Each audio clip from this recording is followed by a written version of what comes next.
Please excuse me for sweating like a pig, but the thermometer's set on hell here in South Carolina, and it is what it is. But today I'm going to show you how to rebuild a fuel pump for a KTM 990. And hey, if you don't own the baddest bike on the planet, the 990, that's okay, because the same process will work on the 1090, 1190, and 1290. So stay tuned.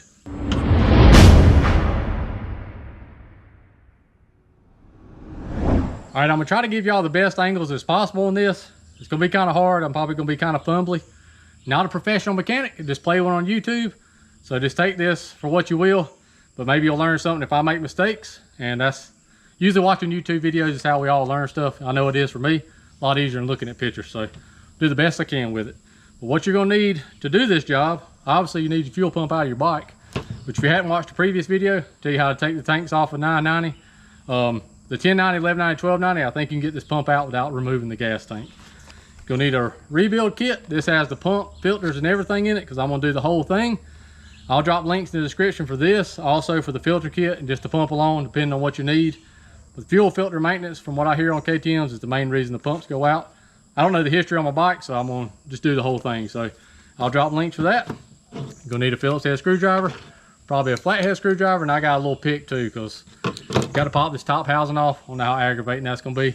I'm also gonna use my trusty cell phone to take pictures of certain parts as I take it apart, so I remember how it goes back together, because there's probably be a lot of stuff in there. First thing we got to do is pop this top cover off. There's two clips on the side. I've heard you got to be real careful with them, and this is gonna have fuel in it too, so be careful. Just got to pry that out on each side. Now I'm gonna do this down on the table so I don't bend them too severely. But you just got to pry that out, because if that comes loose, your fuel pump will lose pressure. And you just pull that right off. Fuel will come out, like I said. We'll set this aside momentarily. I'm gonna drip some fuel right there. This is my own driveway, by the way, so it don't really matter. And you got two electrical connections right there. I think what I'm gonna do, so I remember which one's which, I'm gonna take me a Sharpie. I'm just gonna put a black mark on this one and a black mark down here on this little thing. I know that one goes there, so I don't reverse the polarity, because it'll be hell to put all this back together and it don't run. Because I've had that happen to me before. So you just unconnect them two things right there. And then you got a little screw right there for that connection. It's a little tiny little thing. This screwdriver might be too big, and it is. Let me grab another screwdriver. Told y'all, no professional. All right, best advice I can give you on this little tiny screw, make sure you got the right size screwdriver. Press hard in there, because that thing could probably strip out very easy. And it don't come with a new one in the kit. I don't know why. I think they replace a little screw, but you know, nobody wants to help you out these days. And yes, you're gonna have fuel pouring out everywhere. Don't lose your little screw either. All that's unhooked, all your power connections. Like I said, I marked that one black, so I know where they go. And just like that, I was about to lose the screw. Told you. All right, next step is we got to take that screw out, and there's a screw on this side. And that is a bigger Phillips head. They're still probably gonna be pretty snug. And this is probably where your cell phone's gonna come into handy, unless you got a real good memory. Because this plate and this plate's got to come off so you can get the fuel pump out of there and get to this fuel filter. So I think I can remember, but I might snap a quick pic of that. All right, that piece right there just slides right off. Like I said, you probably can remember it. It's pretty easy, but you also got this metal piece here with a little rubber gasket under it. That gasket should be in the kit, but we're gonna set it aside right now. I think everything's inclusive in there. I'll open that up in just a second. And then you got a little fuel tube right here. It's got a rubber O-ring on it too, on both sides. It's gonna pull it out of the way. And then your fuel pump and all your assembly. The fuel leaking out should slide right out of there. We'll replace that whole chunk. Looks like that might be an aftermarket pump already, not sure. It's been running fine. I'm just doing this as preventative maintenance. And you got one more rubber gasket down there in the bottom of your cup right there. Just set it aside, and you do got some residual fuel, and there is some trash in there, so I'm gonna give all that a good cleaning too. All right, on this part, take a flat blade screwdriver, preferably something a little bit smaller than this. You got to stick it in between there. You'll see two little notches on each side of there. Put them in there, and you just got to pry that thing as you go and sort of walk it up. This is another fuel filter inside of here, and this is probably the dirtiest one. to be honest with you, because this is where the main comes in. But you just got to walk that out. I won't bore y'all with that, but you just got to keep on prying. But be careful, because you don't want to crack any of these plastic pieces, because it's not in the kit. And you'll be SOL, is all I can tell you. When you pry that, like I said, you'll have O-ring, the gasket there. Not sure if all that's in the kit. We're going to break that open in just a second. Got the fuel filter, which was pretty bad. It's actually collapsed. So that was probably on its way out. So good thing I did this maintenance. You also got a spring down in here. Just pulls off a little tab down in there. I'm just setting all this aside so I don't lose it. Let me get all this, oh, let me set this down. I don't think that'll leak right there. This right here should just pull straight off the bottom of this pump, which it don't even matter. I can actually leave it all on there. I'm gonna clean this pump up later, and you keep it as a spare and maybe take it on longer trips with me. But I'll have a whole new assembly. Now let's get this thing opened up. All right, this is the kit. Like I said, it's got the pump, filters, and everything in it, but you can order it with just the filters, or you can get just the pump.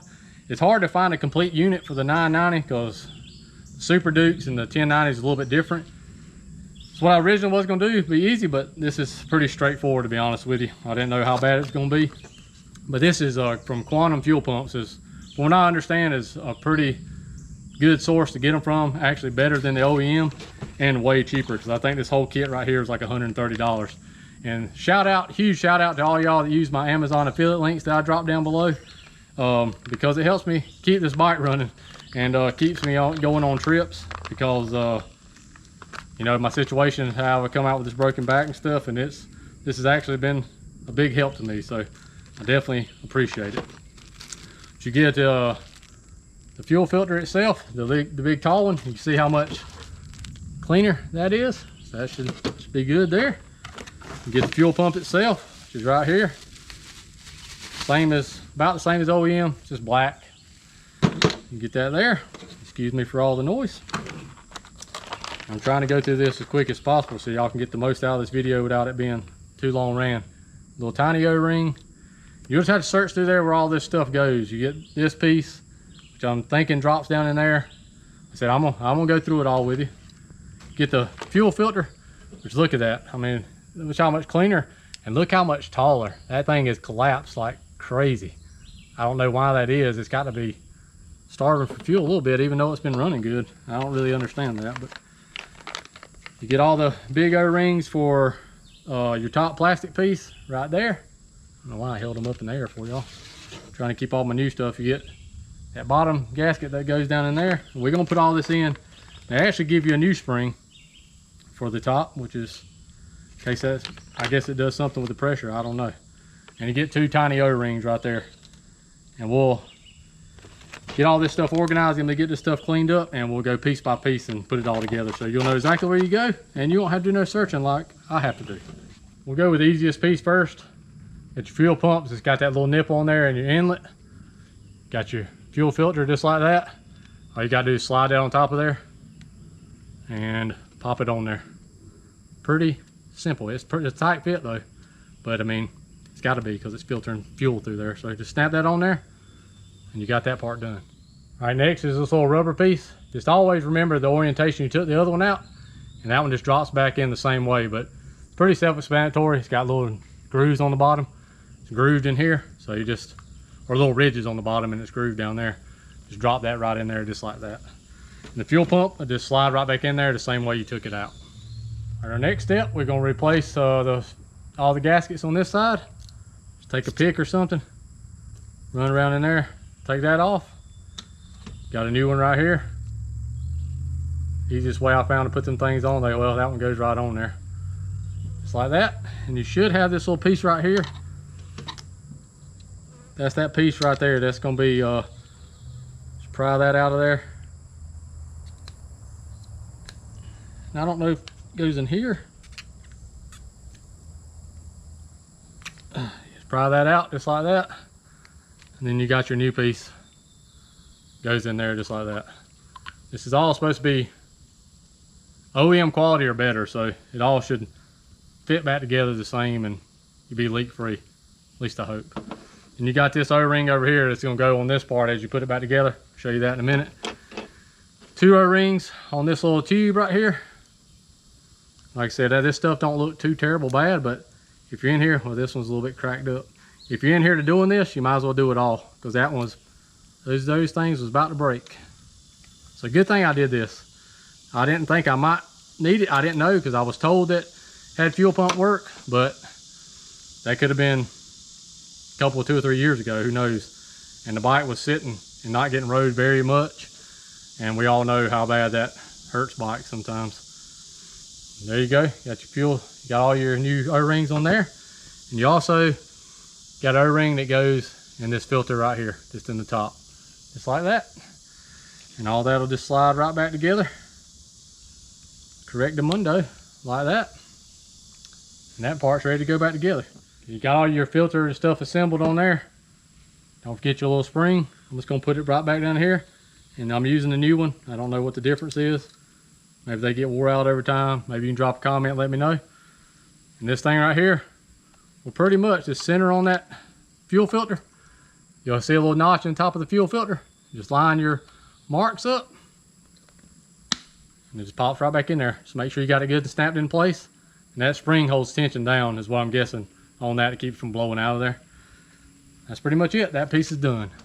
All right, now we're ready to put all this stuff back together. I'll take my O-ring. I'm just going to slide it onto the pump itself. So I think that'll be the easiest thing to do. Take this little bracket right here. You got to make sure it's orientated the right way. That's where you refer back to your pictures if you're me. If you got that great memory, then more power to you. That piece just slides right over just like that. You line your screw holes up, put your screws back in. All right, make sure you put that screw back in there.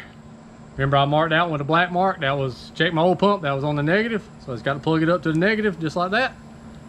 There's the positive. The positive is red, so I guess you can do that. But make sure that's down good. Make sure everything's connected. Got that big black O-ring, that hole right there. The big black O-ring goes on your fuel pump itself. And the tube goes up in that other part. And you'll have these clips that you got to clip down. Just line everything up, just like that. Push it down into place. And there it is. Now, one thing I heard about these KTM fuel pumps, hadn't experienced it for myself because I ain't owned one long enough, if these clips get bent out, them clips come loose inside the fuel tank, this top blows off and you won't have no fuel pressure. Now, I haven't seen it done. I've searched everywhere, but some people call it zip tie mod. They run a zip tie after they clamp these down. They run a zip tie around that part right there to keep those from popping out. I don't know if I'm gonna do that or not. Just depends how tight those clip back down on there. But like I said, I've heard that's a issue that it can happen. So just make sure you got those things good and clipped down. That's how that zip tie mod, I think, we go in there. Just hold those things clamps tight. I don't know if I'm gonna leave that on there or not. I think they're clipped pretty tight, but you got to think this pump puts out a good bit of pressure. So if that ever comes loose, I just worry a lot too about probably overthink stuff. But I've heard people doing that. I don't know if I'll leave it or not, but I'll just show you how it was done. That's pretty much it. I didn't get new gaskets for this part. Just make sure you lube these up. You can get them, but believe it or not, those two gaskets are like $63. I'm gonna put a little bit of grease on them and just wiggle yourself back up in the tank so they're, in case they're a little swollen up. Just make sure you get a good seal. Don't pinch any of those O-rings and it'll seal back up inside your tank. And cross your fingers and it runs again. I think it will. I think I did it right anyway. But as always, appreciate y'all watching. If you have any questions, drop them down below. I said I'll drop links to everything I used today, and that way you can just one-stop shop. If you use them as Amazon affiliate links, I definitely appreciate it. Don't cost you a dime, gives me a little bit of kickback, and keeps me riding, keeps these videos coming. As always, appreciate y'all watching. If you hadn't already, hammer the shit out of that subscribe button and that notification bell so you'll be alerted when new content comes out. We'll see y'all in the next one.